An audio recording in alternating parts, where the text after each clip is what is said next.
What up? So, we're talking about witchcraft today. Not the woo-woo stuff. We're not going to be going over spells or magic systems or anything like that. Specifically, I wanted to talk about the typical modern Christian's opinion about witchcraft. Because the Bible does make it pretty clear that witchcraft no good, very bad, no good, no. But the modern Christian's opinion about witchcraft being bad just seems really overly reductive and honestly kind of ignorant. But yeah, we're just going to go through a little breakdown of this. So while we're doing that, bear in mind that my understanding of what Christians think about witchcraft comes from my own interaction with non-Catholic American Christians. If you're in that camp, I'm talking to you. Feel free to leave a hate comment. If you're not in that camp, you still might find this interesting, so feel free to stick around. All right, so let's go ahead and start with a good definition of what I think a typical Christian would give for witchcraft. So this is just like if you ask them, what's the thing about that that's wrong, that God doesn't like? Give me that definition. I have asked this many times, actually, and the responses are usually, like wearing all black, like you can just tell. They've got the pentagram on their necklace. Maybe they're wearing a Cannibal Corpse band tee. Maybe they have like magic symbols tattooed on them or whatever, and so what really ends up getting described is this obvious outward appearance of affiliating oneself with a deity other than God, with a deity or spiritual force other than God. You also get into the woo-woo stuff of like hippies, harnessing the spiritual magical power of nature. This also falls into that category. Trusting in the power of a deity or spiritual force, which is not God. This, however, is not witchcraft. This is idolatry. And this is important. This is not good from a Christian perspective. After all, it's the first commandment. And it does go hand in hand with witchcraft. But that's not the problem that we have with witchcraft. So here's a bit from Isaiah. I'm not going to just read it out loud, but I'll summarize it. Basically, he's talking to someone. I didn't get the context, I'll be honest on this one. So I'm not sure if this is a specific person or just in general, but I'm assuming he's just speaking in general to people who practice divination or sorcery. But he is addressing the person who practices divination or sorcery and saying bad things are going to happen to you and your sorcery won't be able to save you. Now, I was really hoping for some description that was a little closer to what I was getting at, but this, when I went looking for this, it actually really illustrated why so many Christians' opinions about witchcraft is just it's bad and like that's it, because that honestly most of the verses that talk about witchcraft in the Bible just say it's bad, don't do it, God hates it, and that's it. But this bit betrays what I'm really trying to get at, and that is the use of sorcery for one's own benefit. And that brings us to our revised definition of witchcraft, which is seeking to fulfill one's personal desires through the manipulation of spiritual forces. And I think this is a much more satisfying definition. I think also anybody who's in the camp of Christians that I'm talking to here would probably say, like, oh, no, that's how I would have defined it. Dude, fine, whatever. Second definition's better. We agree. That's great. But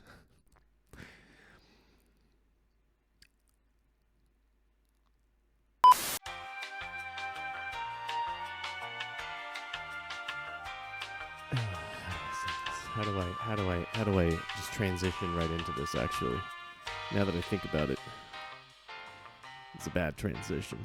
If that's our definition of magic, seeking to fulfill one's personal desires through the manipulation of spiritual forces, let's just take out the word manipulation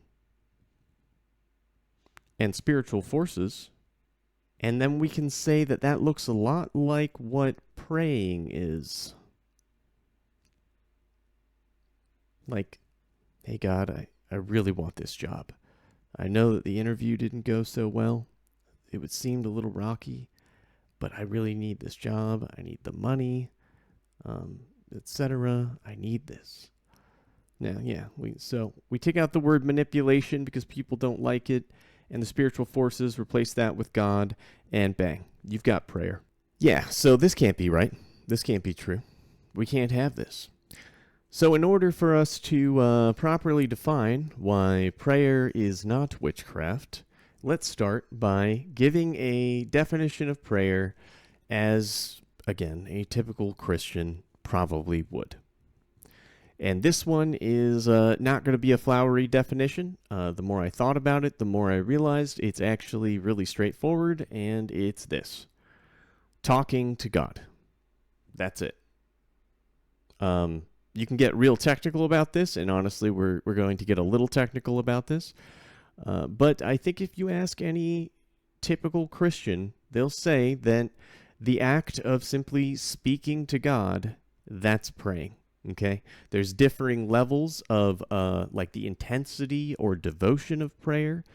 There's certainly different flavors of prayer. The subject matter, as we'll discover, is very important. So let's take a look at some common subjects of hypothetical prayer requests.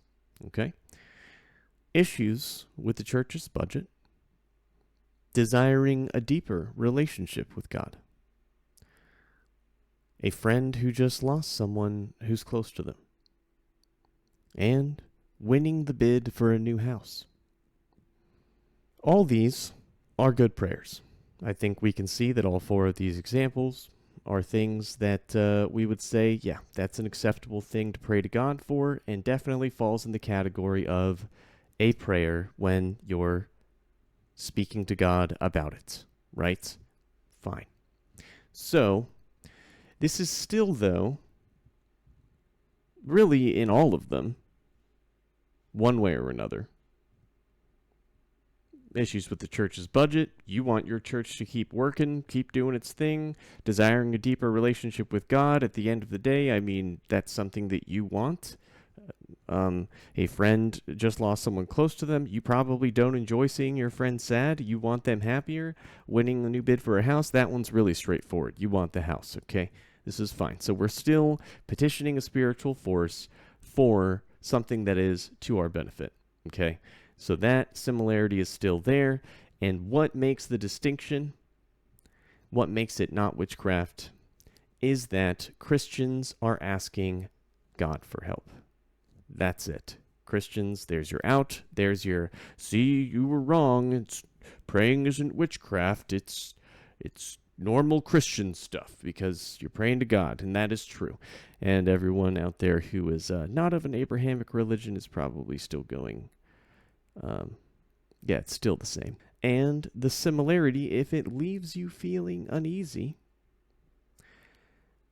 it should. You should feel a little uneasy with that similarity. All right, so to understand why it is, as a modern Christian, I think you should be holding on to that little feeling of discomfort that you might have due to everything up to this point in the video. We'll want to take a look at a question which was asked to me recently. Someone who was a relatively new Christian asked, hey, like, how should I pray? What should I be saying when I pray? This is a valid question. You can see pretty quickly in the Bible that praying is a thing that happens. If now you're a part of this thing called Christianity, you're going to be doing it, right? So it's a totally valid question to say, how should I be doing it? And the disciples, Jesus' disciples that is, had this exact question. And this was Jesus' response. All right, this is by far the most well-known Christian prayer. I mean, it's got to be, as far as I know. So considering how well known it is, I'm not going to go ahead and just read it. I did think about that because there's a lot packed into this prayer. Each line is worth thinking about in and of itself. But what I want to bring attention to is how many lines have to do with a specific tangible benefit for the person praying. How many of the lines in this prayer deal with things that are just good for me? One. There's one line. Give us today our daily bread. It's there. And it doesn't say, that doesn't say, I'd really prefer Chipotle today. It just says our daily bread. It doesn't say, give us 3 square meals a day. It says, give us our daily bread. Okay. This is a prayer basically saying, I'd prefer to not starve to death if possible. Okay. That is a far cry from, please God, let me win the bid on this house. And that is the only line in this prayer anywhere in the vicinity of, please God, let me win the bid on this house, or please God, let me get that job. Okay. The other examples, honestly, I picked at them just to try to get them closer to my definition of witchcraft. But yeah, that's not as concerning. What's important here is that we notice that this is a systematic description of basically the kinds of subjects and things that you should have your heart in as you're praying to God. And of those things, only one of them has to do with direct self-benefit, and it definitely is not excessive direct self-benefit. All right, so to sum that up for the Christian peoples, or anyone who's curious, I made a little schwip-de-woo here that pretty much shows how these behaviors are related. Okay? Going from the unselfish prayer, which is good, to the selfish prayer, which is bad, and then idolatry, which is worse, and then to witchcraft, which is much worse. Okay? It's a spectrum. It goes from one side to the other. Only one of those things is actually good. Everything else is bad, but they're just on a spectrum of being increasingly more bad. Okay, so that wasn't really my intended reason. I did kind of want to address more this ignorance around Christians' own intellectual life regarding witchcraft, just to get you to think about it a little bit more. Because once you understand why God dislikes something, then you're not just prejudiced against it blindly, but you understand a little bit more about what he wants from you. And for people in non-Abrahamic religions, the takeaway is much the same, honestly. Besides a few exceptions, such as Satanism, most religions were not intended for their sole purpose to be self-gratification. Not that there's anything wrong with wanting to get more out of your spiritual life. That is kind of the point of having a spiritual life. I'm just saying that you're more likely to get what you're looking for if, quite unironically, you begin by taking the focus off of yourself.